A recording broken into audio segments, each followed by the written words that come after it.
Good evening, and welcome to the Heikadelic Show. We would like to take this moment to let you know that viewer and listener discretion is strongly advised. So sit back, have yourself a nice cool drink or hot drink, and enjoy the show. And welcome once again to the Heikadelic Show. Hi there, my name's Mr. Wiggleton, and I'm actually the producer and janitor here at the Heikadelic Show. But anyhow, I think it's good, but it really it's pretty late show, so I don't even watch it myself, so I have no idea what it's about. But that Heiko guy, he's pretty smart. He is pretty smart. He doesn't pay me well, but he's pretty smart. Hey, this is Spiffy Vengeance, and I'm reporting for the Heikadelic Show.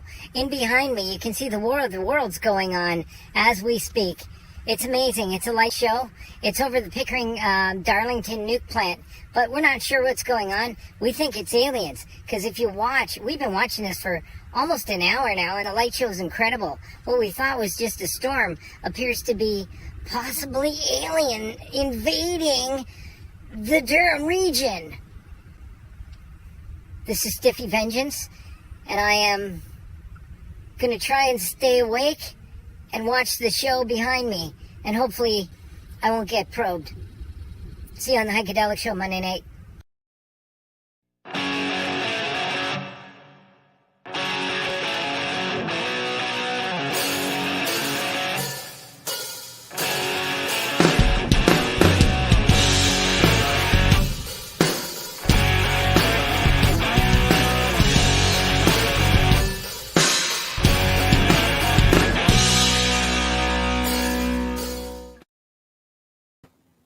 Oh, Hey, boys.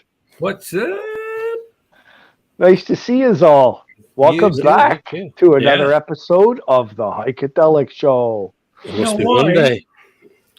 Let's say And our fans, too. Our fans got to be out there. Who's first today? Melanie. Hey, Of course, wow. of course she is. And Well, and we got Kathy too. Oh, close second is close Kathy. second. Yeah. Nice. Got to get up early in the morning to beat Mel. And you know what? I just thought, too, we should see if we can get Stiffy Vengeance on the show to talk about what's going to happen on the 14th. That wouldn't be a bad idea. I'll have to see what See if you can get a hold of her. I can Hey, do. you want to know something? Maybe something is starting to happen. Come to think of it. Have you looked Gordy outside Lewis. recently? Gordy Lewis passed away, unfortunately, a couple days ago, last week. So maybe it is already starting to happen, and we didn't even realize it. Yeah. Mm. Well, Olivia Newton-John passed away today. Yeah. I just they heard that. announced Oh, wow. that as well, yeah. I didn't know that. Yeah. I got that. Actually, Kathy mentioned that. Olivia Neutron Bomb, as we used to call her in England. Oh yeah, as definitely. DJs. Yeah. Nice. Yeah. No, she was pretty. Xanadu. Yeah. Well, speaking of DJs, I think you should spin a tune for us there, George. Let me think. Get us off on the right foot. I'll tell you what. Let's see what's number one at the top of the charts this week again, kids.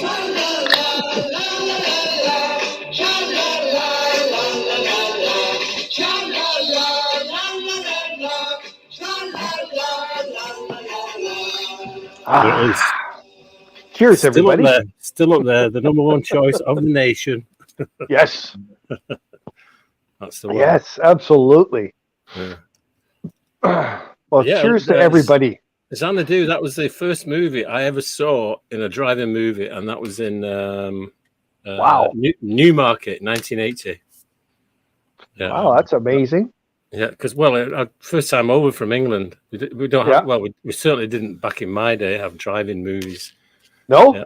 No. Oh, not in shit, we England. lost Eric again. Oh, Yeah. Well, he's Yeah, having that- issues because his son's trying to download something. It's taking him offline. Screwing up his yeah. connection. I get in there and kick his kid's ass. These kids today, I It's tell you what, I've Dad's got, hour and a half. you know what? It's nice to put the headphones on, listen to you guys tonight, because I've got two granddaughters with me this was the first day of 2 weeks. So this is really nice to come on this here. Is day one. Yeah. Bit of peace and quiet. You know what I mean? Yeah, this is day 1 of 14. So yeah. All right. Well, we'll see how you weather when we talk to you next week. Oh, I know. Oh, there might not be next week. Well, see, this is the big thing because the 14th is the day, D-Day, whatever's going to happen. It's the day before our show. So this technically could be our last show. Hey, but wait a second, though. What time zone is it in? Still won't help us because we're in the evening. Right? Wow. This is all going to happen the day before. It'll happen in Australia first, right? Yeah. So I think in like I'm Melbourne losing faith in the time traveler predictions because we're already into the 8th. So by now we would have been contacted by aliens, right? Maybe they're not contacting us, but out of respect, you'd think they'd let the Heikadelic show know that they're here. But I see nothing on the interwebs regarding anything close to the any of those predictions. So technically, I don't know what the predictions are, but there is chatter that something is going to happen on August the 14th. Yeah. Well, so any of you fans out there that want to say something, please send us in a message and say, well, I think it's this or whatever. That's right. We'll get the ball rolling on this. Like it could be that aliens are rising from underground or reptilian. Yep, we've heard that. Yep. The other thing was that we'll be coming face to face with Bigfoot this year. So that was another one that was predicted in May of 2022. Sorry. Yeah. I just laughed at Marie's kids needs ass kicking. Yeah, and there's this other thing with Russia and China becoming bum buddies. So if they get together, they're going to be the superpower. Yeah. And the U.S. will no longer mean anything, right? Well, it'll start World War III, which is, another prediction, right? So hopefully we don't have to bear any of that. No. But we'll see. At this point, we haven't. It would have been good if some of the earlier predictions, like making contact with aliens, some other things would have kind of come to pass at least. Yes. That's the thing. We've had predictions for the last 2 decades about the end of the world and this happening and that happening and religious stuff, and nothing's ever happened. No. Right? Well, even the big Y2K thing, like all the crazy shit where people predicted blah blah blah blah. Yeah. It's been so. Just follow the money. Just say who's making money out of it, and then you'll find out. I think on the Bigfoot thing, because I'll be going up there in the next 2 weeks up to my land way up north. I may be the. You're going to be the guy that actually has proof.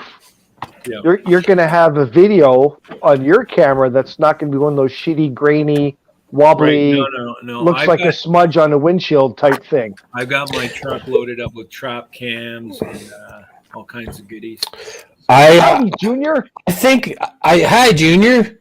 I think I'm probably being targeted for something. I don't know what. Maybe my political beliefs or something.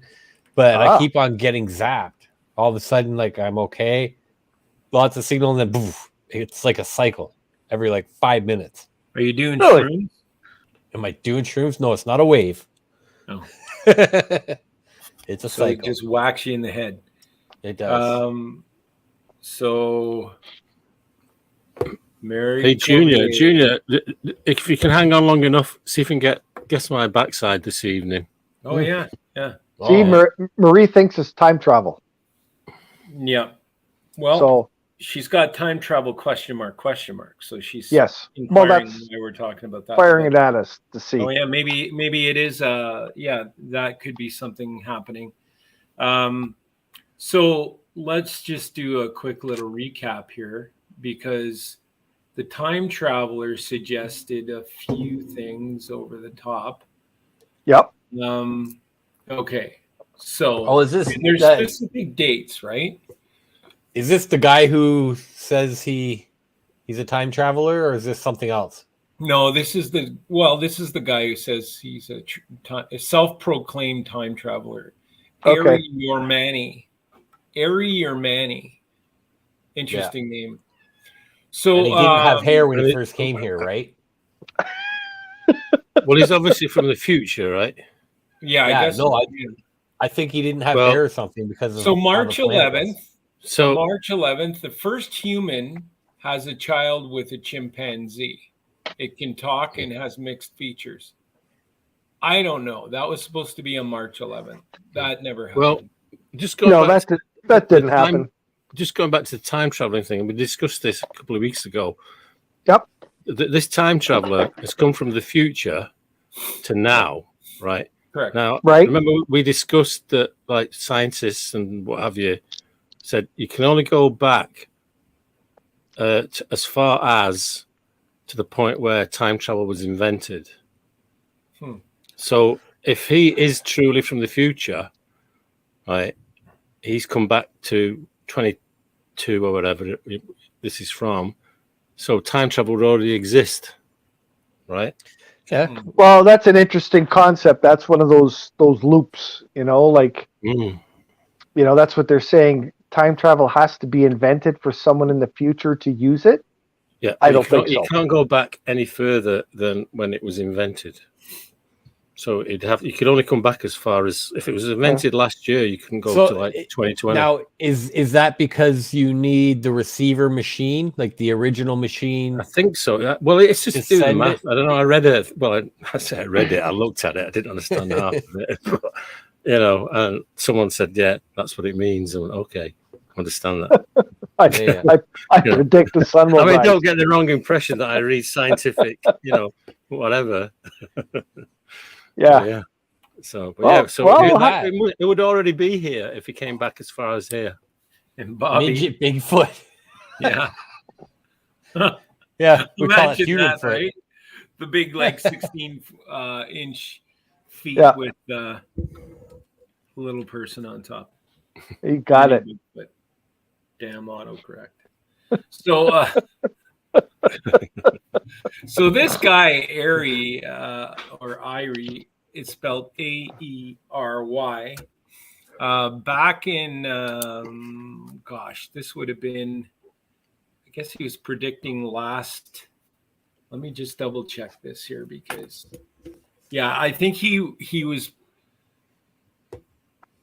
predicting that an alien in 9/11 will take 4,000 skilled workers and children to the planet Proxima B as a result of another hostile species coming here. All right.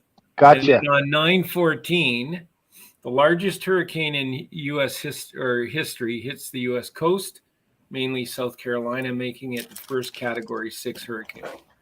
And then 9/26, the chimpanzee is able to talk because of a mutation in its vocal cords, and it has mysterious things to say. I say, I'm losing faith in believing in everything I see on the internet. Yes. Don't do that. So he also predicted. Oh yeah, right. Everything on the internet's true, right, George? Absolutely, bang on. Yeah. Yeah. So he also predicted that. So August 11th, there would be an alien craft would land on Earth, and an intergalactic war would kick off on August 11th. Oh, that'd be a great birthday present for me. I'd love that one. Wow. All right. So we're gonna have to do a remote, maybe. Yeah. And we'll see what happens. All right. I've got somewhere in the back end of my books. I've got Nostradamus, so I thought I should bring it out and see how many he got right and how many he got wrong. Mm-hmm. I've actually got his predictions here somewhere, but I just can't find it. Well, that's what we'll do, folks. So if stuff goes for a complete shit on Sunday, the day before our show, Yeah. We will look for us anyways because we'll do a remote somehow. We'll be here. Yep. Us and the cockroaches will be here. Mm-hmm. So the one that was somewhat recent too is there was supposed to be a meteor shower that lasts for 2 weeks solid, and none of that happened. There was a meteor shower the other week, wasn't there? Well, or is it this week? Someone was telling me I about believe that. it's this week, but I have to say, if you look outside right now, the sky looks pretty eerie. It looks like that game Fallout. Well, we said that tonight when we went outside. Yeah. Look at the sky; it's kind of creepy. And I actually have a photo I took a few days ago, and I just stopped and I looked up and I told her, I said, "Look at the sky, look." And it didn't look normal. It looked like like an artist had taken a brush and painted the sky. Yeah. You know what I mean? It looked so different. And it's just the way the clouds were. It's like some old famous landscape artist. They take the brush and they put the waves in the sky with the brushed it out. It looks just like that. It's wild. It's pretty amazing. So, so August. Believe everything on this show like that. Thanks, Bobby. You're awesome. You're a super fan. Yeah. Of course, everything on the show is right. Of course. Would we lie to you? Would we lie to you? The level of accuracy is incredible here. The research that goes on here, you would not believe it. Yeah, I mean, don't believe me. I'm usually, high, but I'll never admit to that. No. So August 29th, 2022, 5 people will receive superpowers. Oh, my God. And May 2nd, 2022, which is past, and it would be hard to decipher because there's so many of them out there. Bigfoot sightings in the northwestern region of California happened, and so I'm going to look for that clip. Geez, that Bigfoot really gets around, doesn't he? Well, something interesting about Bigfoot, and I'm fascinated by the whole concept, and as you might know, I've got some land up north, about 50 acres, and I've yet to head up there to explore it, but trap cams. Isn't that supposed to be up in Bigfoot territory? Well, so when I was looking at online for maps of the area and everything, I stumbled across this Ontario Bigfoot sighting kind of ledger, and it turned out that area has the highest Bigfoot sightings in Ontario. And what went on to surf YouTube and actually found a YouTube guy. I'm not going to say his name because I'm not really confident about his findings, but as it turns out, he's got several Bigfoot videos, and they're kind of grainy, and the lighting is off. And right away I watched that because the technology we have now, even on our freaking cell phones, is amazing. The cameras that we have, right? How can a guy take a video now in today's day and age and have a shitty, grainy video? Yeah, exactly. Like, come on, give me a break. He's been consistently putting these videos up, and so I don't know if somebody's running around in a costume or whatever. But as it turns out, the location is basically on the corner of where my property is. So I'll be doing my own investigation and send some video clips to the Heikadelic show. So hey, Oman, thanks for joining us again. And you're right, this whole Y2K thing is a bit of a flashback in what happened. Absolutely nothing.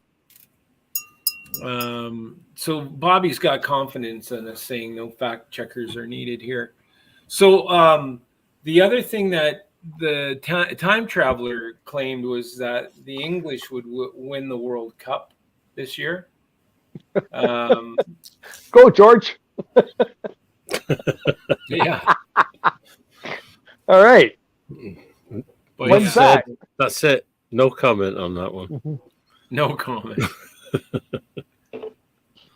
So I mean, that's about it. There's a few other ones on here that Actually, is there must be some? I can't remember because it's a long time since I read all this stuff. But Bigfoot and then the abominable snowman, the Yeti, in the Himalayas, is a similar kind of thing, right? Yeah. Yep. Well, here's the thing about Bigfoot, and it's my big question.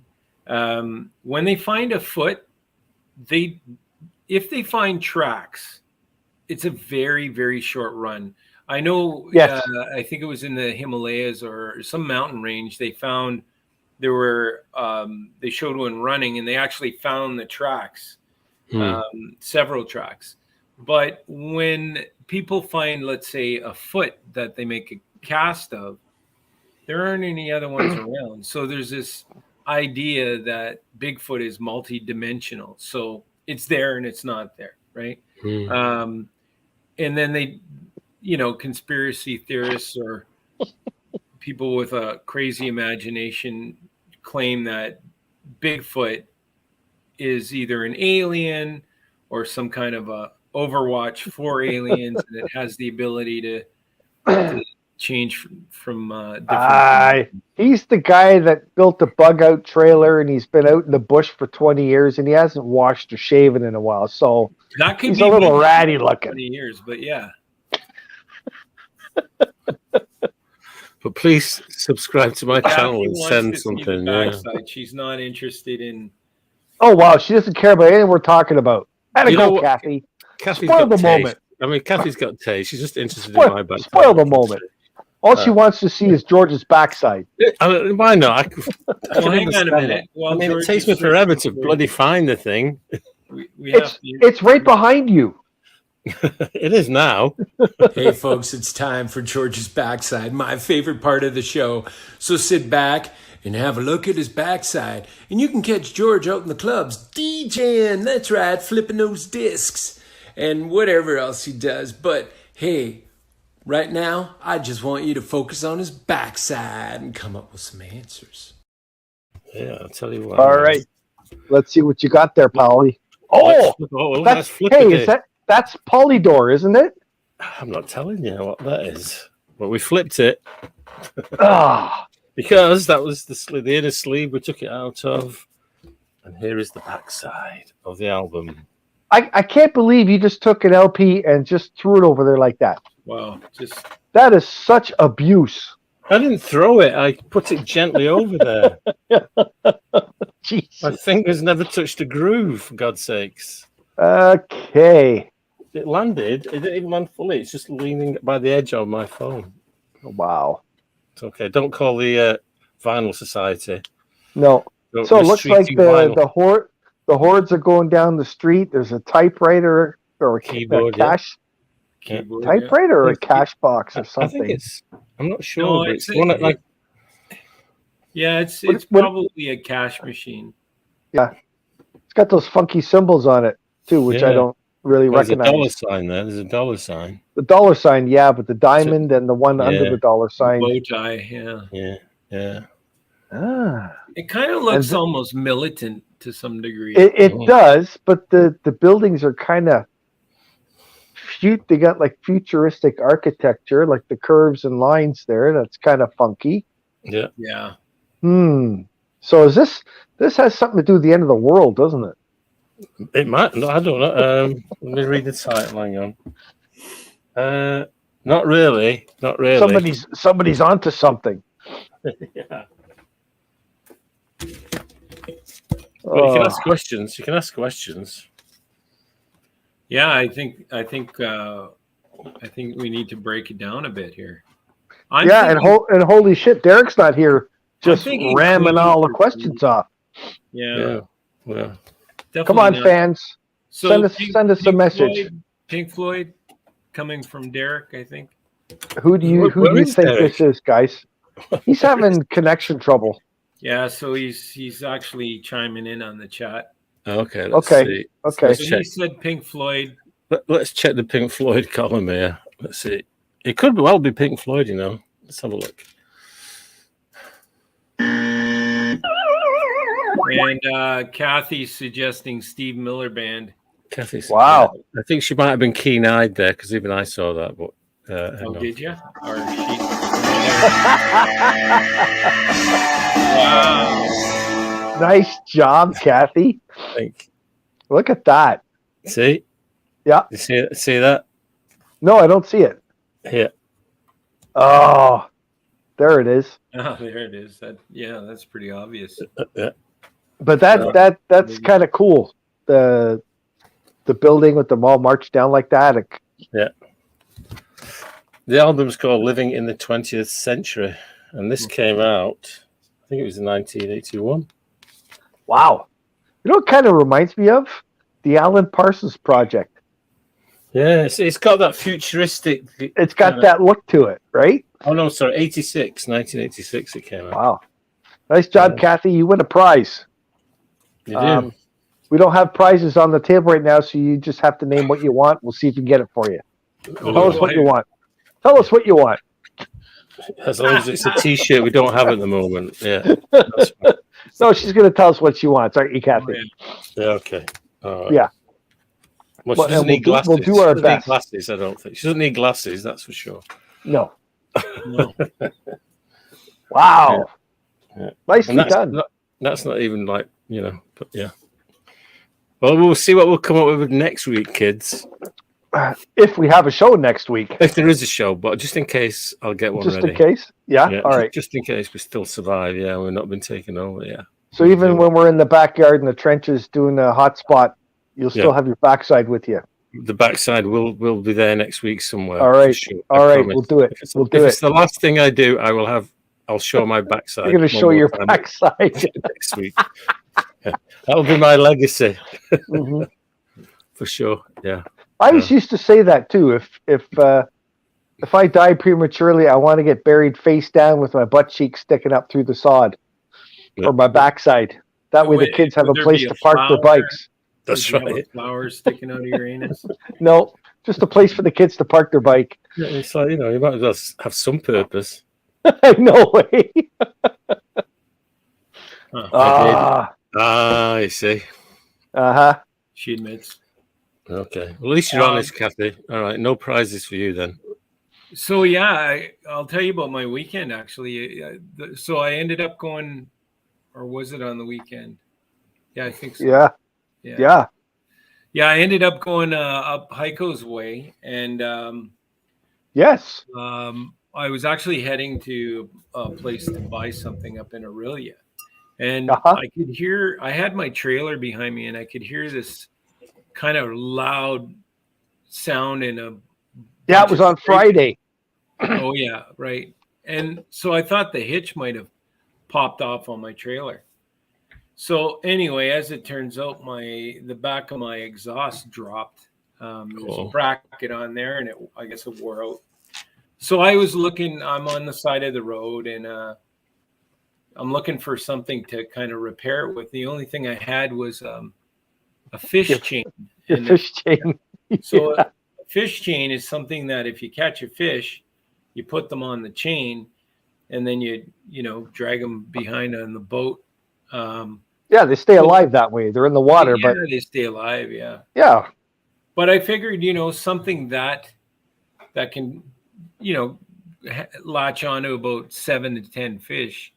I thought could bear the weight of this. So I used a fish chain, wrapped it around the end of my bumper, and lifted it under the box of the truck. Yep. So that was all fine and dandy. And I thought, you know what, I'm pretty close to Heiko's, so I'm going to see if maybe I can pull over there and we'll do something a little bit more stable. We'll assess it and check it out, right? Yeah, we'll assess it. So anyway, So I'm thinking, okay, well, I really have to relieve myself at the moment. So I had the truck I pulled the truck over. I was out in the concessions, and I figured, okay, great place to go for a whiz will be behind the back of the truck and the front of my Vino's trailer. So I thought, yeah, it's good. So nobody can really see you having a leak. But I was talking to Heiko on the phone, and I neglected to put the truck in park. So it was still in drive. So what was odd was, I'm going about my business, and I'm looking at the trailer, and it seemed like it was inching closer to me. So sure enough, and I was close to a hill, so that would have ended very badly. But I realized what I was doing. Because he's on the passenger side of the truck, between his truck and his trailer, with something in his hand, and he noticed everything's moving. Everything's moving. So I hopped back in the driver's seat and put it in park, and then I went back out to do round 2, and so then I get to Heiko's house, and he's got this long driveway. Oh Do you yeah. think there'd be any place to turn around at the end of that driveway? No. So yeah. See, and that's the thing is, any of the farmers that show up at my place, even just in their pickup truck, they don't turn around. They back up the whole entire driveway. Yeah. It's 1/5 of a kilometer. That's how long my driveway is. Well, 200 meters. Yeah. So I backed out and backed out onto the road, and then kind of made my way out of there. Yeah. And you know what? You guys should all have Ringo come over and visit you sometime, because Ringo, he's special in many ways, but I'll tell you the one thing about him, Ringo always leaves his mark. You know that? Do you have that picture, Ringo? Could you flash that up on the screen? Look at Ringo left his mark. He freaking bastard backs up and takes out my mailbox, snaps off the 4x4, and I'm cursing. I think some asshole took out my mailbox. And then my neighbor comes and he tells me, "Oh, it's that guy that turned around in your driveway. He didn't see you back all the way down." Yeah. He said, "The guy that turned around your driveway, yeah, he took out your mailbox." And I go, "What guy?" He goes, "It's the guy with the black truck and the trailer." Yeah. So I spent the next 2.5 hours digging up the dirt, my busted 4x4 pole. I spent the rest of the afternoon in the heat fixing my freaking mailbox. It was a hot day. Thanks, Ringo. Yeah, it was a hot day. It was shitty. I honestly didn't hear it. It might have been because so Ringo always leaves his mark. Just saying. That's right. Yeah, that's right. And if I wasn't all juice and no seed, then I'd probably be leaving it in other ways. But yeah. Yeah. Ringo was here. You know. Yeah, but you didn't know he did it, right? No, I was surprised. But hey, one of these days we got to get up and have one of these. Oh yeah. Oh yeah. So yeah. what do you call that? What do you mean one of these days? You mean one of these weeks? That would take me a week to get through that. Yeah. Well, I don't know. I have our soldiers all picked out. Mm-hmm. We just got to find a day that everyone's available, and we're going to go do this thing. Okay. Because we've talked about it now for weeks. And so we're doing it now. Yeah. Yeah. I've got 3 for sures, and I have another maybe. So we might have 4 contestants to sit down and see if they can smash back a burger like that. I'd like to see Bobby come out and do that. Yeah. Oh yeah, that'd be awesome. Well, the more the merrier. We just need to confirm it so I can make sure that Danny's got enough beef in the house. And then the cameras will roll, and we're going to see who can smash back a big burger like that. Holy smokes. I can't wait. Yeah. George and I'll have the fish and chips. Fish and chips, that's fine, yeah. I've not had fish and chips forever. Yeah, Keisha, he must have taken it out on purpose because he was in a hurry to go, and he didn't get the beer he wanted because it was too hot and I had to go, so he just backed over my mailbox. Yeah, that's right. Yeah. Because we were going to have a beer together. So how was the mail? I mean, if it was full of bills and the bills got destroyed from the fall, then yeah, they were kind of bruised a little bit, but you know, I think the numbers went up instead of down. I think that bottom of that post looked a little rotted, so it might have been. Are you kidding me? Look at the picture closely. Look at it closely. Maybe it's like it's not rotted wood. Have a look. I'm serious. If you could zoom in on the bottom of that post, it's freaking checker plate aluminum. Wow. At the very bottom, underneath the green part, there's checker plate aluminum down there. Can't really. Yeah. But I think we're on domestic. There's a domestic going on it wasn't a love tap. It wasn't a love tap. He meant what might it. have I think he happened meant actually is I think what could have happened is the mailbox actually was rotted at the bottom, and yeah, of course. Karma or the universe felt that it was ready to fall on maybe a rabbit or something. Yeah. You know. Well, I don't want to make it sound bad and say you're a bad driver, but my wife and I looked at each other of Ringo backing down the driveway, and we just said, "Oh my God, this is painful. I can't watch." Yeah, I'm not used to the short tongue. I usually like long tongue. Yeah, the short tongues are a bitch, right? To keep it straight. Yeah. Especially but that's not bad. We know a lovely lady. She's a great gal, but when she comes here, we both turn around and walk away, because for her to turn her car around in that parking lot area I have, it's usually about a 15-point turn. Oh, I kid you not. Next time I'll take pictures of the tire marks, because it's like a big rake, like a fan in my driveway. Mine was 2 point, a 2 point in the mailbox turn. So yeah, that's it. Oh shit! Fair enough. We're good. Gotta love it. As I get older, I'm kind of, getting closer to what's his name, Mr. Magoo, I suppose. So I guess Derek is kind of, we might have lost him for the evening here. Yeah, that really sucks. So his son shut down his computer? Well, I heard his son was downloading a game or something like that. Yep. So when you do that, the games are pretty big and it takes a lot of the bandwidth. So if he's trying to do that while Derek's online, yeah, I could see it causing problems.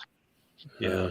These kids. But see, I would have just got some duct tape and a coat hanger and hung the kid up in the closet and said, "I'll see you after the show." Yeah. Some of the games, actually, I was tidying up here in the ballroom. Just give me a second. You found games? You found games in the ballroom? Here we go, Ringo. George is bringing his games. He wants to talk about the ballroom. You know, all this downloaded and games and stuff like that. Yeah. I still have this from, what year would it be? Must be like 1983, 84. And, Jesus. Yeah, look at this. Frogger. Oh my God. Frogger. Does it still work? Yeah, I've took the batteries out. Yeah, it works, yeah.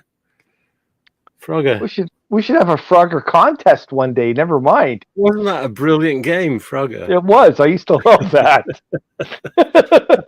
Yeah, I was just sorting some stuff out last night and I just put it here like on display a little bit. I thought, wow. Yeah, that's Frogger. That looks like something they would have on Captain Kirk's Star Trek. Yeah. You know what I mean? Yeah. Back in the day, look at that. Look at that beauty. That's pretty awesome. Frogger. I think they've abolished that game because yeah, same people that went after Mr. Potato Head. Turns out that they were from Quebec. So took a lot of offense to, and I can say that because I'm of French descent. All right. That's why the game's not.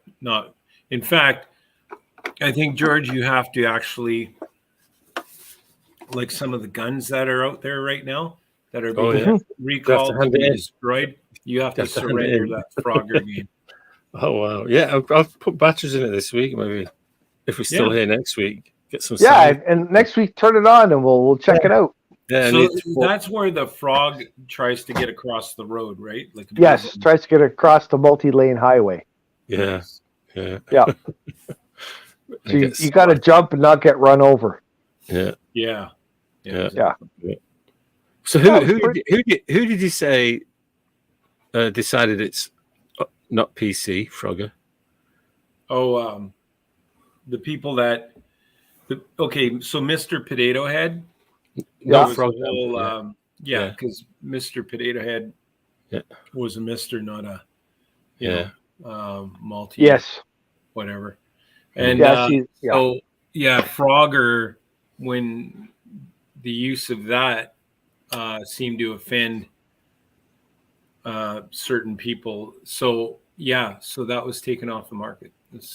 Yeah, because it is a derogatory term to call somebody a frog from a certain country, right? Right. Like I've been called it many times.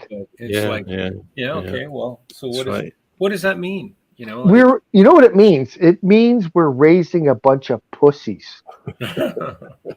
You can't even say words because I might offend somebody. Oh my God! I know. It's offensive. Well, you know, it's. I don't even want to get into this because I'm going to go right freaking left and go. I know.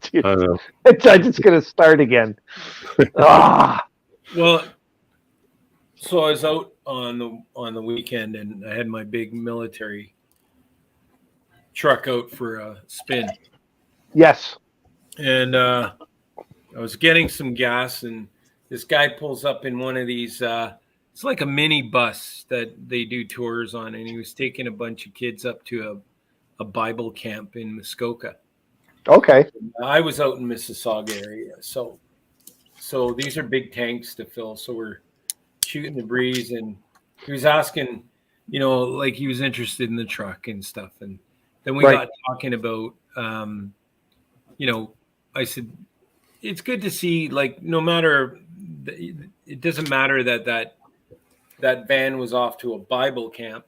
They're going to get some of that into you, I guess. But the fact that kids are going out and doing something outdoors and, you know, sitting around a campfire, I thought that was great. And and then we got into a whole discussion about how messed up the world is today because kids actually not just this generation, generations before are they don't have the life experiences, right, at all. None. No. So it's pretty sad. They're not taught anything anymore. Do you know what? I'm mixed on that. I think those types of life skills need to be taught at home. You know, so bad fucking parenting in general. If you don't take your kids out once in a while and explore nature, explore, you know, but you're right. Like if you're thinking the school system should do it, I agree. Like when I was in grade school, so kindergarten to grade 8, we would go out snowshoeing. We would do, and not only snowshoeing, we would have, you know, we'd bring supplies with us and we'd build a fire and we roast wieners. And it was a whole, it was almost like an outdoor camp day, and it was amazing. It was a lot of fun. And so those opportunities, I think from a funding standpoint, there's less and less. I used to be a cadet, and it probably, when I look at, I was in Navy for a while and Sea Cadets and then ultimately Air Cadets. So, but back in my day, we did a lot of stuff, a lot of outdoor stuff. And then what I see now is I don't know if budgets have been cut. That's probably the reason, but some of these groups have downsized. They've downsized the facilities. You know, there's a lot of activities they don't do anymore. Summer camp was a big one. So I definitely am a promoter of, you know, cadet squadrons and everything else, because if you can't teach certain things at home, they'll learn them there, like basic respect, leadership. And you know what, if you're not getting it right or doing what you're supposed to be doing, you're going to be washing a bathroom with a toothbrush kind of thing. Yeah, but see, that's where the big problem is in today's society. Like, I understand what you said. It's on the parents to teach their kids life skills, right? I agree with you, right? Because a lot of this stuff you're not taught anywhere else. You're gonna learn this at home from your parents. Well, it's the first line of defense, right? It is, and I worked really hard on that to teach my kids lots of things, because I understood that once they're in the school system, your teaching and your beliefs and everything else now are going to take a back step, because the curriculum, whatever the governing forces say is proper to teach your children, starts taking over, right? So absolutely. So there's and now kids are not taught anything anymore. What they're taught is that you don't need to do anything like that. You're precious, right? Yeah. And like I said earlier, we're raising a race of pussies now. Kids, unfortunately, I hate saying this, but that don't know how to do anything. They're not taught life skills. Well, I've heard this story over and over and over again. A child wants freedom, so they ask their dad to use the car. Yep. And then the dad gets a phone call in the middle of the night. The car stopped working because the kids are too stupid to understand there's a gauge on the dashboard that tells you when you're running out of gas. And then they see that, and they've even called their dads to bring the gas because they don't know how to put gas in the car. It's like, holy shit. Yeah, there's some basic stuff like it's funny you should mention that, because like my dad, I mean, he left home, when I was young, and but I still, it's not like I didn't know him afterwards. In fact, I got on very well with him as I grew older. But I mean, we didn't have a car, we didn't have a phone in our house, right? And I remember buying my first car. It was an Austin 1100. It was a 1963 car, and I bought it in early 1972. I knew nothing because I had nobody at home, right? I didn't have a clue. I just bought this car and drove it. Drove it.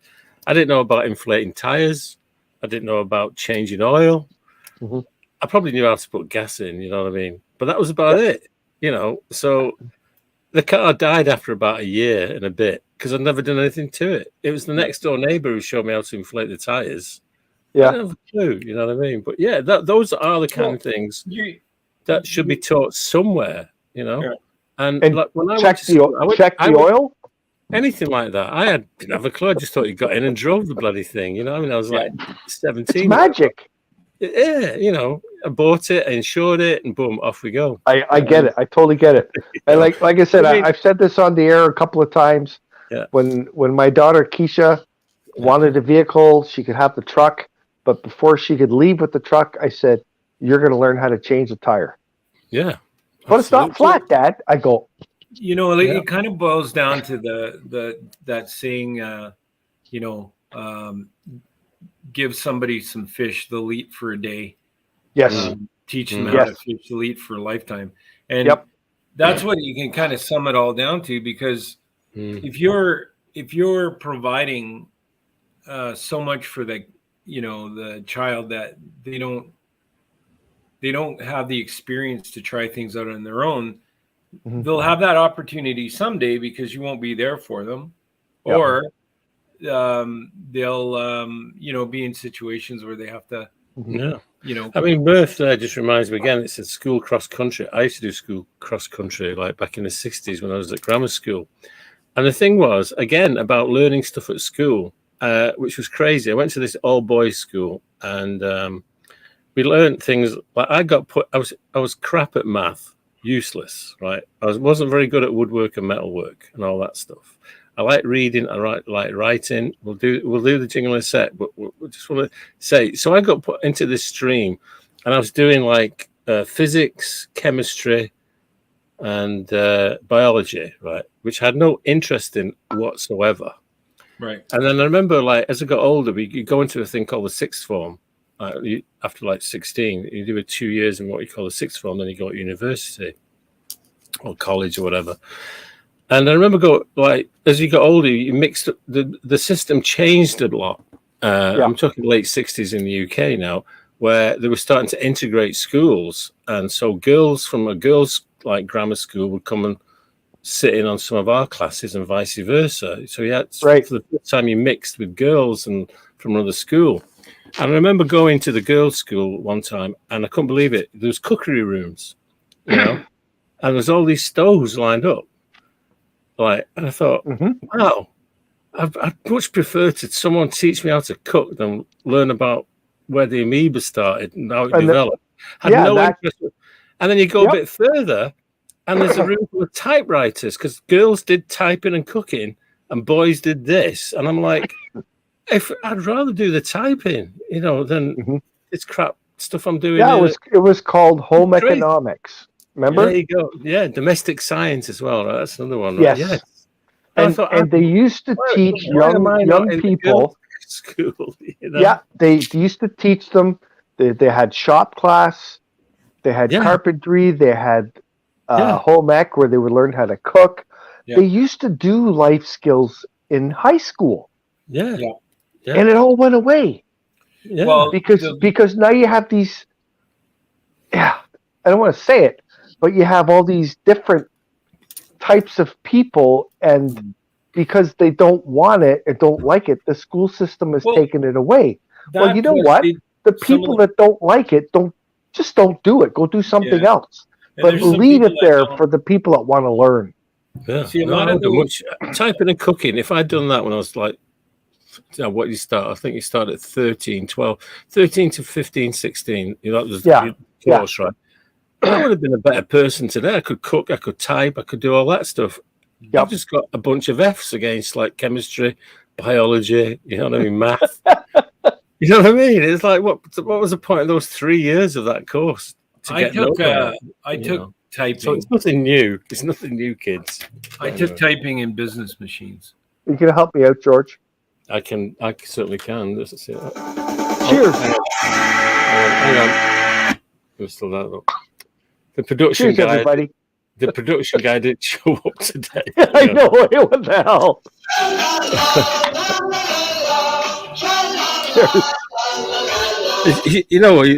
It's right what he's saying. You just can't get the staff anymore. You have to do it all yourself these days. It's ridiculous. Yeah, no kidding. Like, and then if you mess up, it's your fault. That's right. These kids today just don't want to work. No, but I still hear this everywhere that businesses cannot find employees. And I'm like, I'm shaking my head because the CERB thing has been cut back from the government. And I've asked, I go, where are they getting the money from? The government's cut them back. So what's going on? That stopped late last year, isn't it? All that. What? You know what they're doing now? This is what I heard. Welfare. People are going on welfare.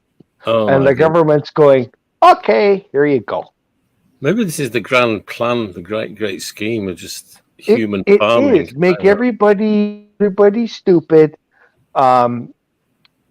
Take everything away from people, because if everybody's like this and they don't want to work, they're not going to make a lot of money. And this is what the government said. Everybody has to remember that little tiny thing that they said once. They said, you will own nothing and be happy. So what they're going to start doing is people are not going to have jobs. They're not going to be able to live. The government's going to give them housing at a super, super cheap thing. And they're going to have almost like food stamps. They're going to have money for food. They're going to have this and this and this. And because of your situation, you are going to have this type of a lifestyle. And that's how you're going to live. And you're going to be happy because you have a roof over your head. You're going to have food on the table. You're going to have clothes to wear. And you're free to do whatever you want to do. But what's in it for the government then? Because if they're just giving money out and there's no taxes then or whatever. I mean, how does that work? What's in it for the government? I think the whole thing is going to flip flop, because what they're doing now is the working people that are still trying to make a living, they're taxing the shit out of them because they do not want people to have a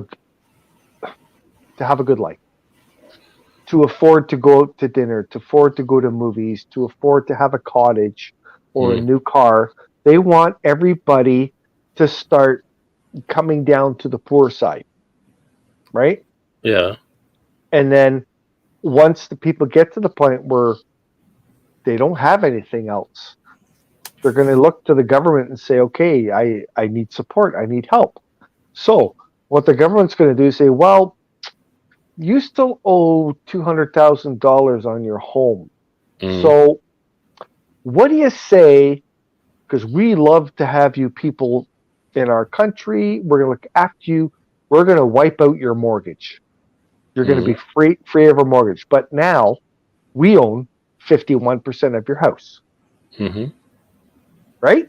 And that's the way it's going to go. You will not own anything, but you will be happy. You'll be satisfied with the life that you have.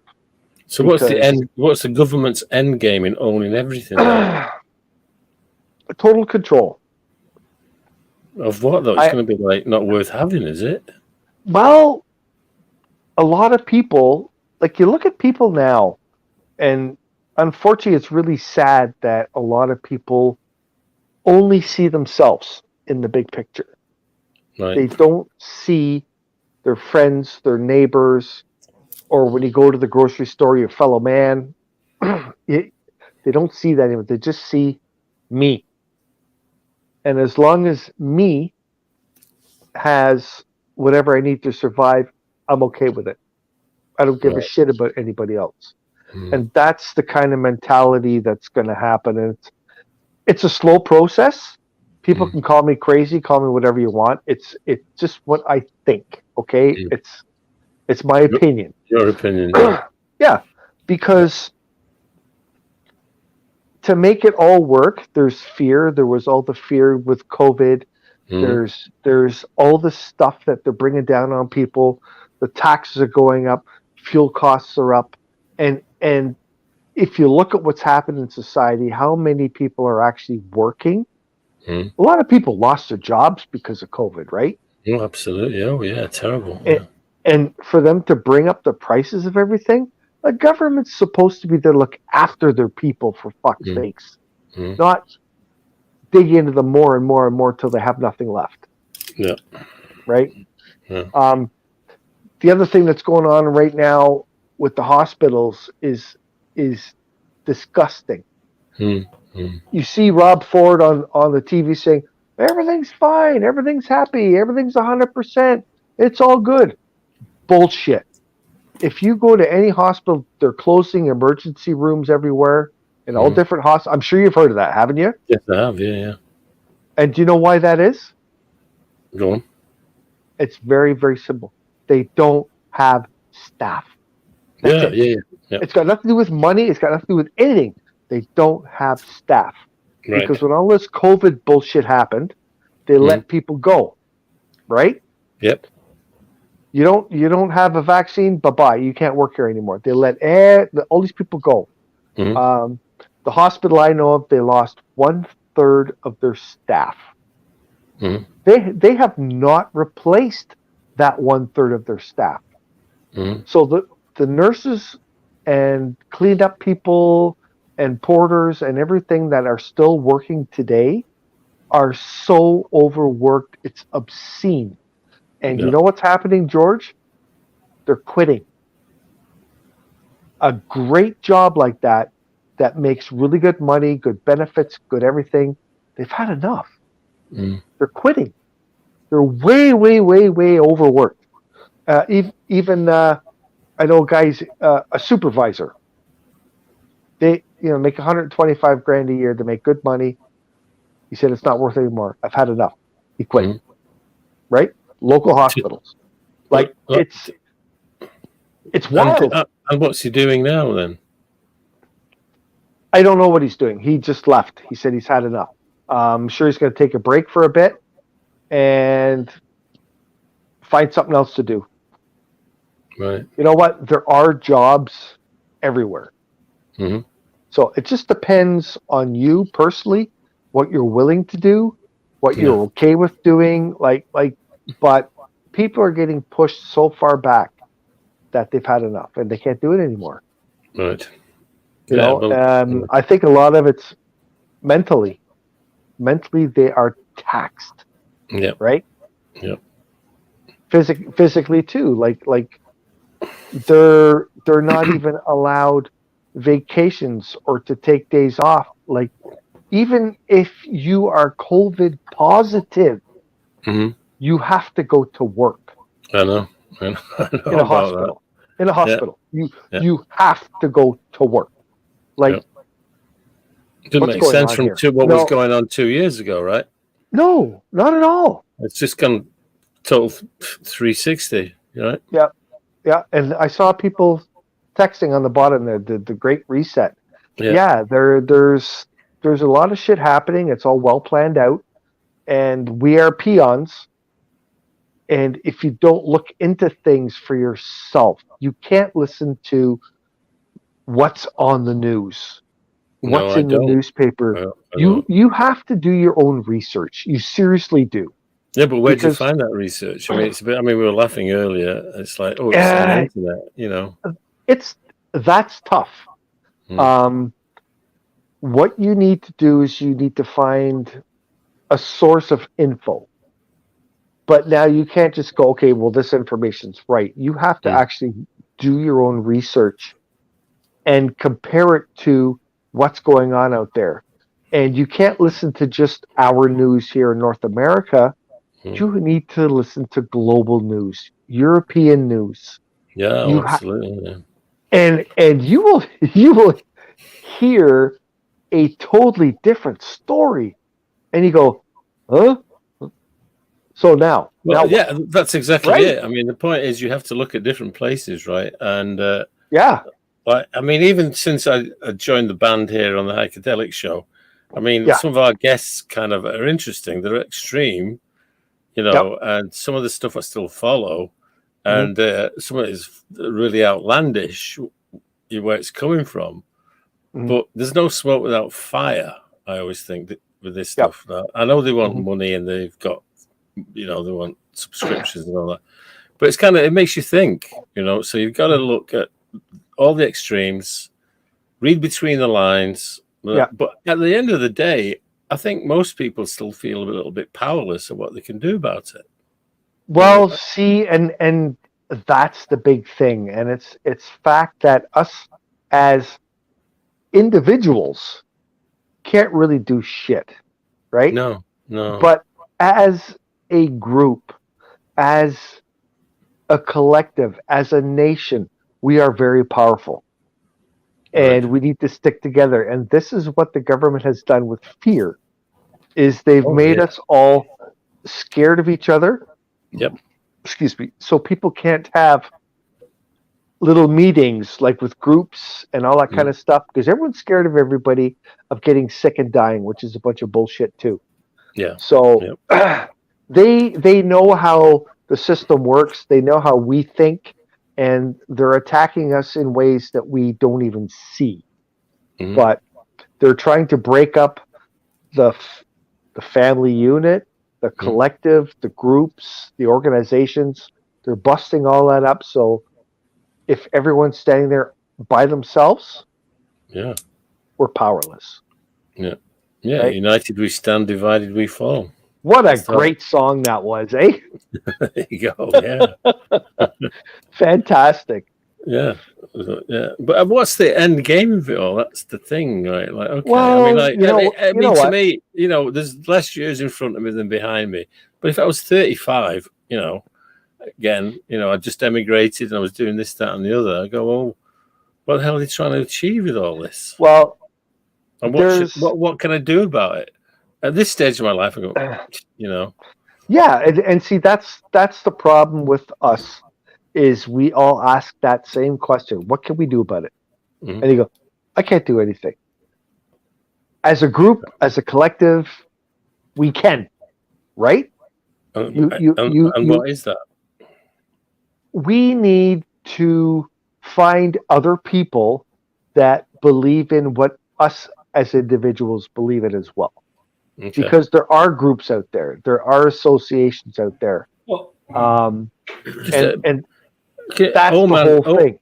Old man put an InfoWars, and was it Telegram something? He also Yeah, you have to throw those messages back on there. Yeah, just leave them on for anyone else that might be interested. Yeah, he is very well versed in what is going on out there as well.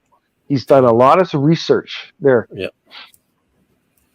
Yeah. See, for anybody else that might want to look Telegram into this, is something you look up online. It's called Telegram.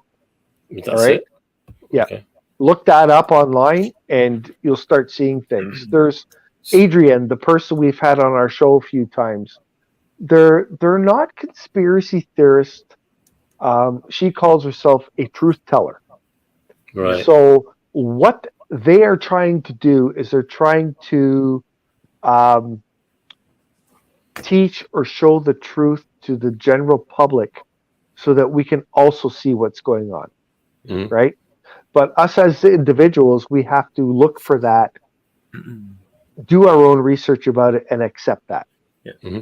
So, Heiko, you were mentioning about the like the idea of getting together as there's power in numbers for sure. And if you look at what those bastards did to poor Mr. Potato Head, it all started out that way, right?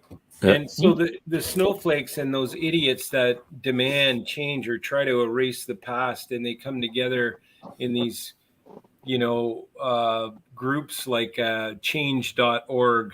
I think there should be pushback, and I think there should be, groups. Well, and that's the problem. There isn't enough of the pushback. I mean, there are many, many, many people that think, like, let's say we do, and say, "Oh my God, those snowflakes are just that."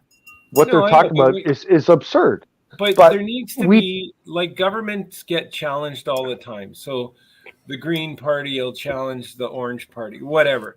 But that needs to happen in a democratic society because because if it doesn't, then one side will be the dictator and right all of the time, right? So so I think you're onto something because I can give you if you're left wing or right wing, you're damned if you do, damned if you don't. But I'm even it doesn't matter what wing you're on. I have a fantastic example, and this kind of just went in the news and it was gone. But what happened in China, probably about a decade or so ago, is the government said they're going to raise the tuition fees for all the kids in university and college. Right? Yep. So, what would we do in North America? We would all bitch and complain, blah, blah, blah, blah, blah. And if we wanted to go to school, we have to pay. Right? Yeah. Not there. And this is where I like their culture because they are united in certain things in certain ways. When the government stated that, the next day, every single college and university student walked out of school. Yeah. And said, "We're not going back to school." You can look this up on the news for yourself if you don't believe me, but this is fact. Yeah. They walked out of school and they said, "We don't want nothing special. We want everything just left the way it was." And they were out for, I'm not sure how many days now, and the government finally caved and said, "Okay." Right? Yep. That's what people need to do. They need to stick together. Yeah. I've heard these stupid, goofy little things when gas prices go up. You have to get these little messages once in a while. You say, "Well, okay, nobody could buy gas for 3 days." And people are going, "What the fuck are you talking about? This is the dumbest thing I ever heard. What's that going to do?" If everybody in the country did not buy gas for 3 days, holy shit, would that make a difference? Yeah. It's true. But the individuals all need to be,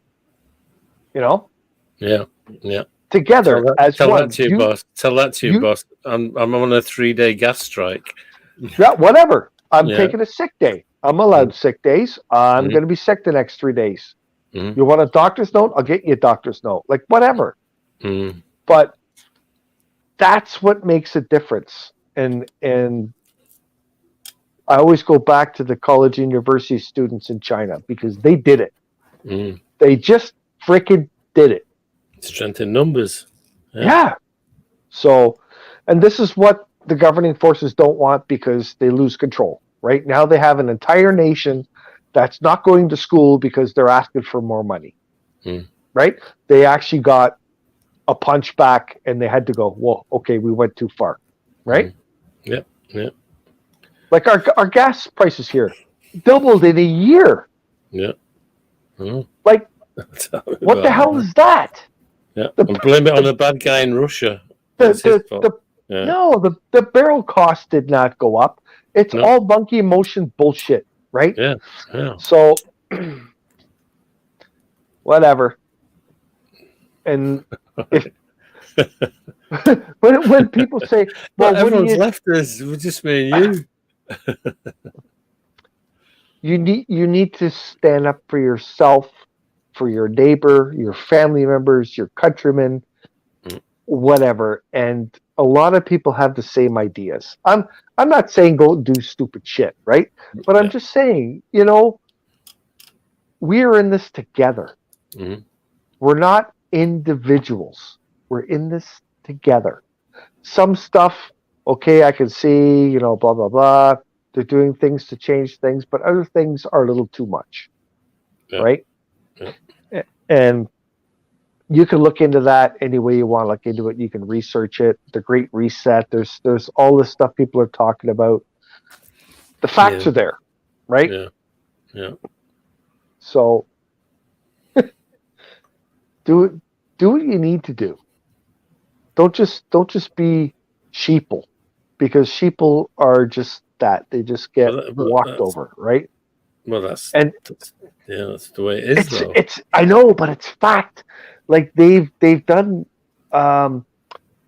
polls, and they have found that 1/3, 33% of the world's population believes what's on the TV is 100% truth. No. 1/3. Can you believe that? I can because it's TV conditioning. Is it? Does your house have TV conditioning in every room? It's affordable. It's inexpensive. We'll give you 537 channels. You go, this is great. I'll get everything I need. And that's how it works, right? That's how it works. I think the TV is a tool for entertainment purposes. Yeah. So we have one TV in our house in the living room. Yeah. Right. That's the way it used to be, right? Now people have them in the kitchen, in the bedroom, and that's the way it is here. Yeah. Yeah. I know. That the TV is with you in every room of the house, and it just pumps out propaganda. It's not just that. What they're also doing with that is they're dividing families. Dad likes to watch this show. Yeah. Mom likes to watch this show. Yeah. The kids like to watch these shows. Yeah. So now everybody has their own TV in a different room of the house. And after dinner, everyone's gone. Yep.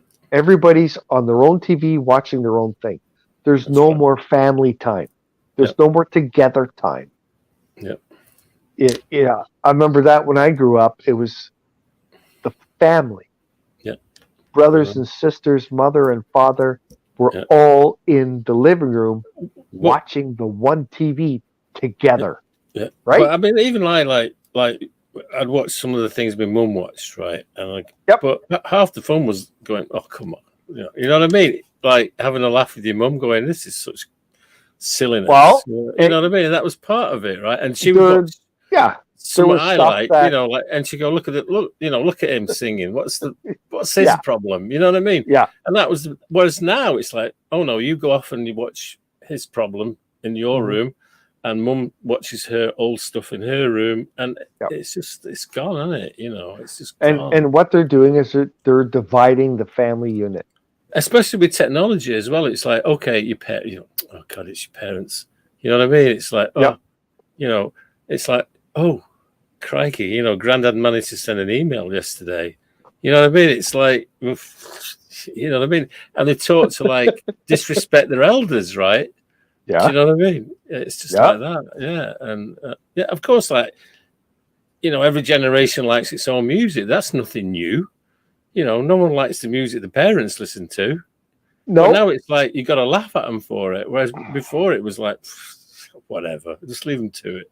Now it's actually, you know what I mean? It's sort of become that insidiously the way you look at older people. That, they don't know what they're talking about. They have no idea about technology. Yeah, and it's that. That to me is very sad that we got to that point. Well, and the big thing there is too. I understand it from both ways. Like technology, of course, is wonderful. It is. Excuse me. The things we can do now, with our cell phones, is ridiculous. Yeah. Like seriously, the convenience of not getting off your couch. Yeah. And having something you want show up 2 days later on your front porch. Yeah. Is it's something that some people out there like. Right? Well, it's understandable. I don't. I need to actually physically see and touch what I'm about to buy. Right? Because I got to make sure it fits.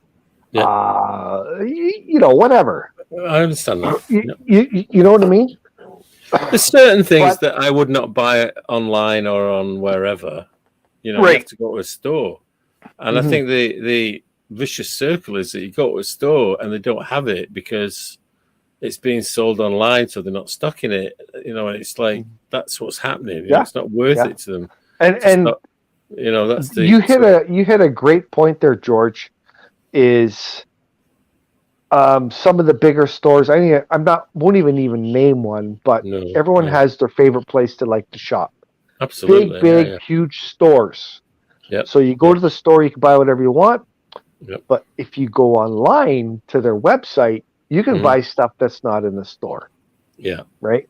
Yeah. And this is a part of what's going on out there. Is they're getting people more and more involved in online everything, online shopping, online banking, online. Oh God, yeah, fucking everything.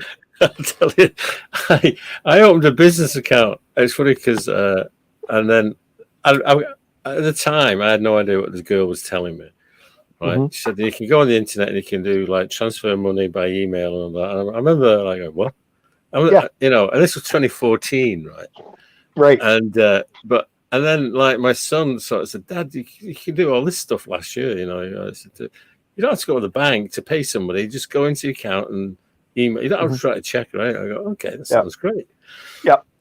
So he set me up. But I needed a password for this thing, right? So when I went into it, it said like, punch in your password. I thought, well, where's my bloody password?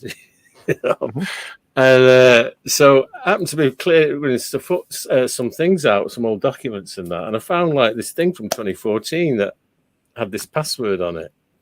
It was just a bunch of 6 capital letters. And I sort of thought, oh, there's my password from 2014, right, for this account. So I go to the account, let's go, if your account, you had 24 hours to put your password in, it'll have expired. So I thought, well, 2014, that's like, what, 8 years ago? I think it's expired, right? Yeah. So I actually went to the bank recently to get a new password. And it's great, but it's like, I think it's, like you say, it's interesting with the technology. You can make it work for you. There's a lot of benefits to it. And the young people like all this stuff, right? Yeah, because they've done nothing else, right? They start from day one.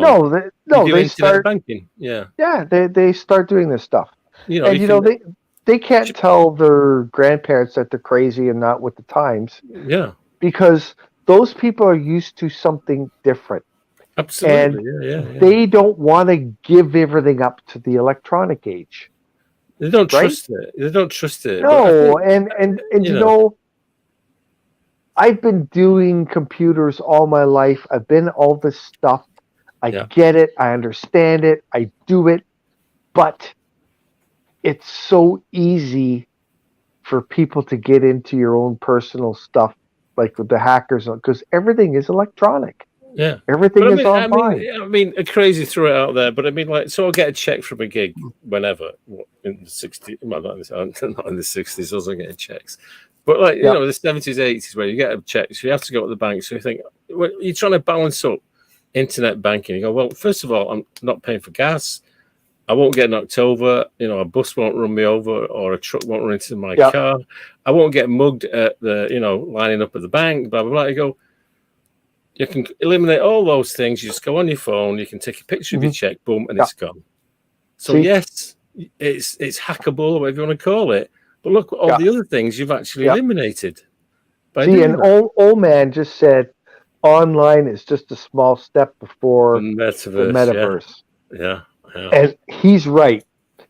And what you just said reminded me of something that just happened to me this past week. Is I went to the bank because I had some things I wanted to change on my account. Yeah. And now they're telling me all the new rules, right? Oh, yeah. So I'm looking at this. So here's a great example. George, you want to sell your car. I want to buy it, right? Yep. So you tell me, I'm not going to accept a personal check. It's either cash or a bank draft or a certified check. Yeah. So a bank draft or certified check, and what those are is you go to the bank, you have them draw up the check for you. I would have to draw it up to give to George, and they would certify that that money is in my account, right? And I have to pay for it. Yep. So now when I give George the check, he knows it's good, the money's there. Yep. Right? Yep. They don't do that anymore. Do you believe that? So what happens now? If I give you a certified check, right, they will hold that check for 5 to 7 business days. Yep. Really?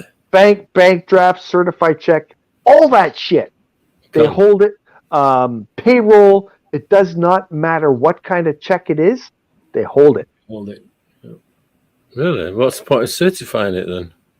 Exactly. And that's what I said. Why am I spending $14 or whatever the hell it is to certify a freaking check to give to George? Exactly. Well, you're going to hold my money anyways. Yep. He's going to get it, but I want his car.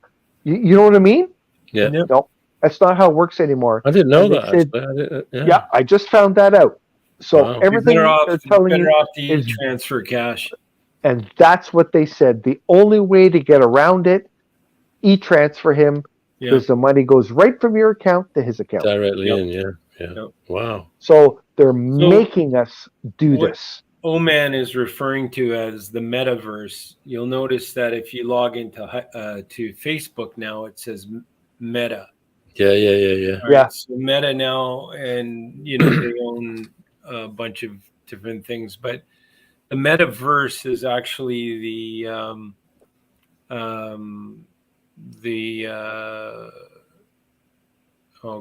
like, so if you wear virtual reality is the metaverse, and he's not wrong. I mean, Heiko, you and I got into some debates about it, but that unfortunately may be where the future goes, right? And you're right about a few things. I mean, it's definitely interesting. It tries to replicate real life in a lot of ways, but it's not real living. I think when you come off those sessions, I know from my experience, you feel really drained.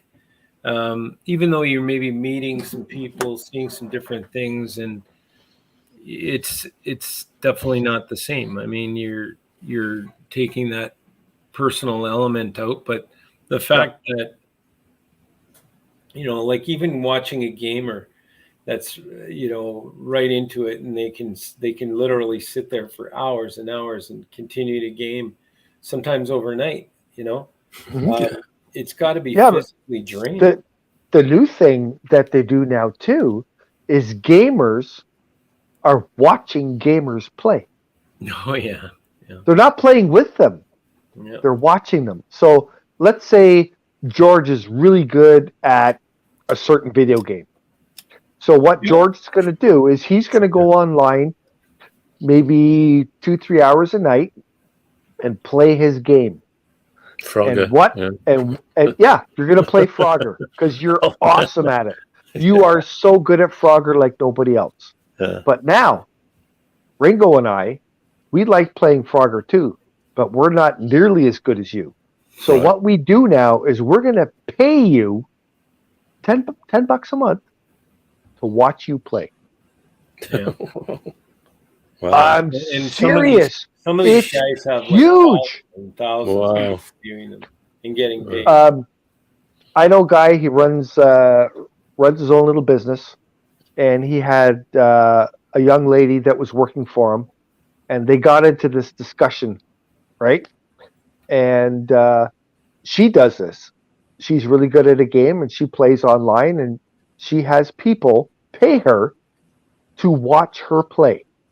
Nice. Right? Let's work if you can get it. And he's like, what the hell? You're playing a video game online and people are watching you? Yeah.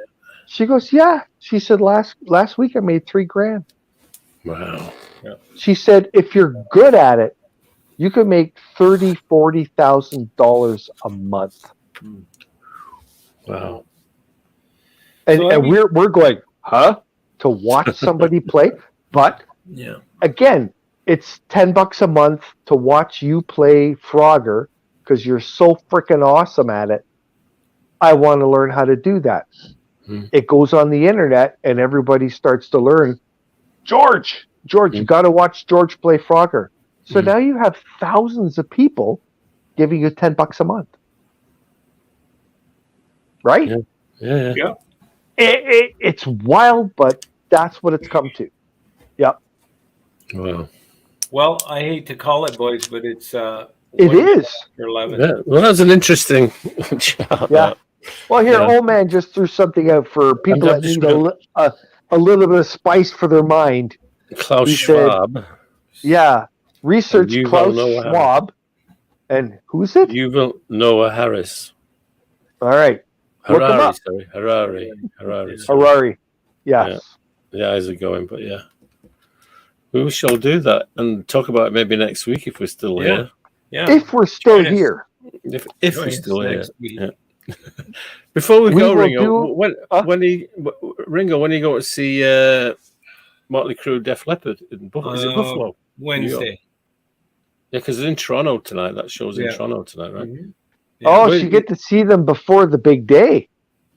That you just get, your tickets won't go to waste. Yeah. No, you'll actually have a show to go to.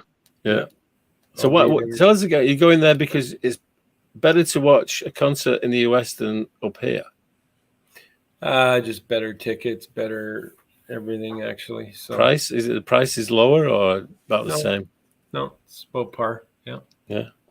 Yeah, because I'm holding off for a concert in October, but I'll wait till after the And they're alternating. They're alternating headlining dates. So yeah. Well, Def Leppard have been doing that for a while. I mean, I saw them with Kiss. Yeah, that's because they can't really hold a show on their own anymore. But they do. I saw them since then in Hamilton and places. Yeah, I've seen them. Yeah. Still getting good. Put on a good show, Def Leppard. I mean. Yeah, Motley Crue I saw back in '91 when they were on the Dr. Feelgood tour. They. I'm looking forward to seeing them in Joan Jett. And thanks, Olaf. Poison and everything. So So what time does it start then? That's 4 big acts. How do you get them in? Like that's gotta. I mean, what time does it start? Probably, I think about 4:00 in the afternoon. So in the afternoon, I'm gonna say, that's like 4 headliners, really. I did that once way back. We did. Scorpions was the main band, and there was Motley Crue, Helix. There was like 4 or 5 bands, and it started at 3:00 in the afternoon. That's a riot. Sounds like a riot. C&E Grandstand. Quiet Riot. That was the other bands. Yeah. Oh, really? Oh, there you go. Yep. I'm going to say that'd be a riot of a concert to go to. Oh, it was a great show, but holy shit! You're spending that much time at a concert. Yeah. You're drinking, so like you miss a lot because you're going to the bathroom all the time, right? Oh, yeah. And there's so many people there. Yeah. But there's some good shows out there. Yeah. I was just thinking of long shows. I saw some postings because I was there. Southstock, was like 19 years ago. Wow, is it that long? Yeah, on the 31st, it's 2003. So next year it'll be 20 years since Starstock. Wow. Now that was an outing. That was a fantastic day. I have to compliment the city of Toronto for organising getting in and getting out. It was like unbelievable. Yeah, that was at the air base, wasn't it? Yeah, what's it called? Downs. What's it called? No, I forget what it's called. Downsview. Yeah. That was brilliant. The way they organised like the subways and the buses to get you to the front gates, absolutely unbelievable.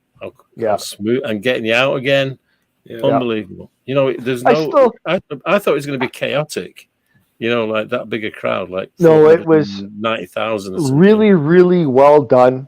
It was. It's just the thing I always remember about that show is I laughed because the Stones got booed off the stage. Oh, well, yeah. Well, Richard's because they suck ass. Yeah. What it was. ACD. Well, ACDC was awesome. They blew the place away, right? And the Stones had to follow that. Yeah. And so come on. And they actually were supposed to be on at 9:30 or something like that, or 9 o'clock. Yeah. And they didn't come on for an hour just to let. And when the Stones came on, I remember I was with like my brother-in-law, and we were like watching it, and I go, okay, you know what? Let's beat the crowds to get out, thinking it's going to be chaos again, right? To get out.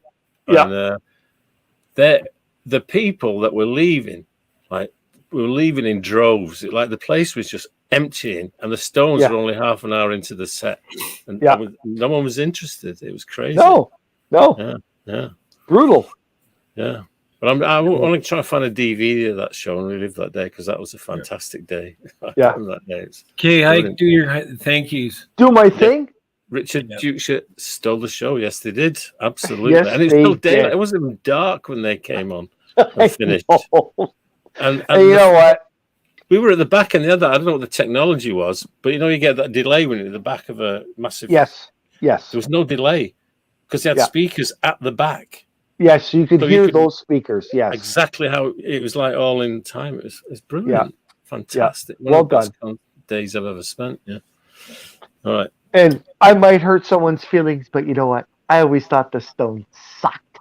That's what I've seen about 4 or 5 times in different places, and that's what Liz always says. I will never ever see them. You know, for this greatest rock and roll band of all time, they suck live. They're horrible live. They suck. Right. Sorry about that, kids. Anyways, on that note, everybody, don't mean to upset you. Sorry, Thanks, George, Ringo. You guys are awesome as always. Yeah. And I want to thank the fans that were a part of our show tonight. And again, Melanie, number one. How do you do it every week, Melanie? Number one. Yeah. The only other person that ever came close is Sandra. Sandra McRae. Sandra is either number 1 or number 2, and she wasn't there tonight. So, Sandra, we hope we're okay. We've not heard from you for a few weeks. No, she was here last week. So, okay. I started to worry about you, Sandra. Yeah, come back.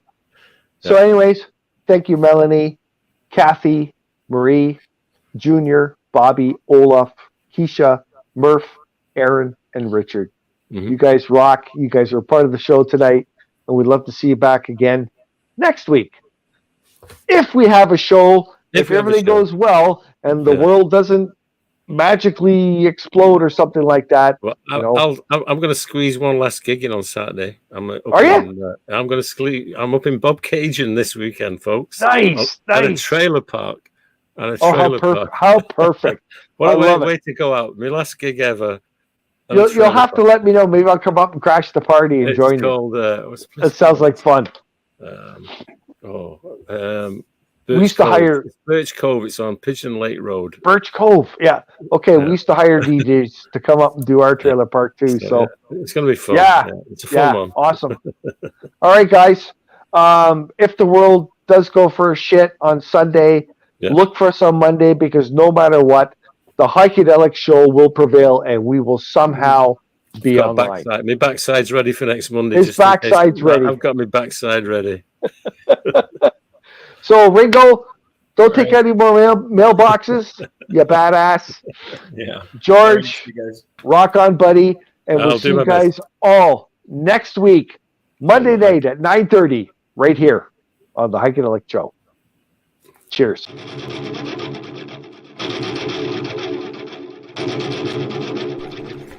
Well, that's another wrap for the Heikadelic Show, folks, so time to get dirty. And don't forget, listen in next week on Monday night and every Monday after that for the Heikadelic Show at 9:30 Eastern Standard Time. If you'd like more information on the Heikadelic Show, please find us at www.theheikedelicshow.com or .ca. We'll see you all next week on the Heikadelic Show.